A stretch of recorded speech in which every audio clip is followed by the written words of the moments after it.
on crack. Riding life's roller coaster, never look back. Echoes of laughter like thunder, no slack. Shotguns at night and sick level stack. What's up, everybody? I'm gonna make this review very quick. I ain't gonna lie to you. My voice is completely gone. I sound like that fucking guy from the Batman movie, the cop guy.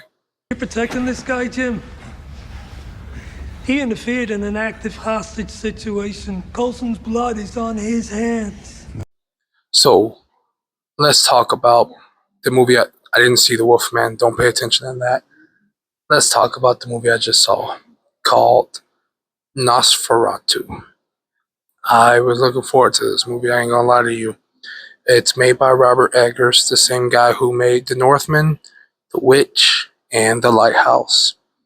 And now we have Nosferatu, the remake of the vampire tale from over 100 years ago. I remember watching the silent film of Nosferatu, the very old one, a long time ago. I was a kid, late night. So I was actually excited about this one. It stars Aaron Taylor Johnson, Nicholas Hoult, Lily Rose Depp, William Dafoe, and Bill Skarsgård as Nosferatu the vampire. Now, I just want to say, visually, this is probably my favorite movie, one of my second favorite movie from Robert Eggers that I actually just enjoyed. The Lighthouse being my first favorite. I enjoyed the atmosphere of this movie.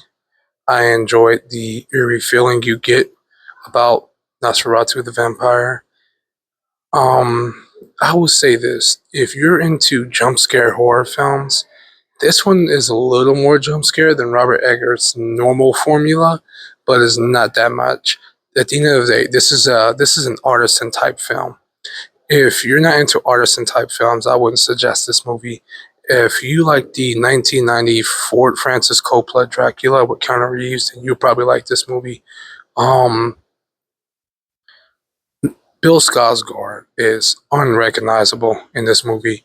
When I first saw the vampire, I was like, oh, must be two vampires in this film. I guess we'll see Bill Skarsgård's vampire later in the film. It took me forever to realize that that is Bill Skarsgård. His Nosferatu performance is just unrecognizable. His voice is different. His look is different. And that fucking mustache. Nicholas Hoult, excellent job. You know, Lily Rose Depp, I feel like needed this comeback after that terrible show of The Idol that came on earlier last year. And then we also had Aaron Taylor Johnson, who also needed this comeback after the Craven movie. You see, the thing is about this movie, it's an artisan film. And you have to realize at a certain point that you're getting more of a story and an atmosphere more than you're getting stuff that like jump scares you. And to most people, that will get old very quickly. For me personally, the ending is what I just started to fell off on. I didn't really care for the ending. I'm not gonna lie to you. Everything else built around it, great. The whole idea of like his power and like his just presence, just talking about it, I enjoyed it. It was like his dominance was felt even though he wasn't there. And that's what I appreciate about this movie. But for some reason, I just fell off with the ending. And I already know they're going to hype this movie to the moon. They're going to probably say they're going to say it's one of his best films, if not the best film he's ever made. They're going to say, oh, it's one of the most terrifying, frightening, disturbing films of the year, which it does have some disturbing scenery. I will say that. But for me personally, I just start to fall off a little bit towards the end. Phenomenal performances by everybody, but I don't know. So at the end of the day, I'm going to say this. For people who enjoy artisan type films, you might like this movie. You might think this movie's a 10 out of 10.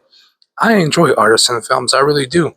But for some reason, I did start to fall off. So I'm going to give this movie I'm going to give it a 7 out of 10. I feel like someday in the future, I will look back into this movie years from now and appreciate it more.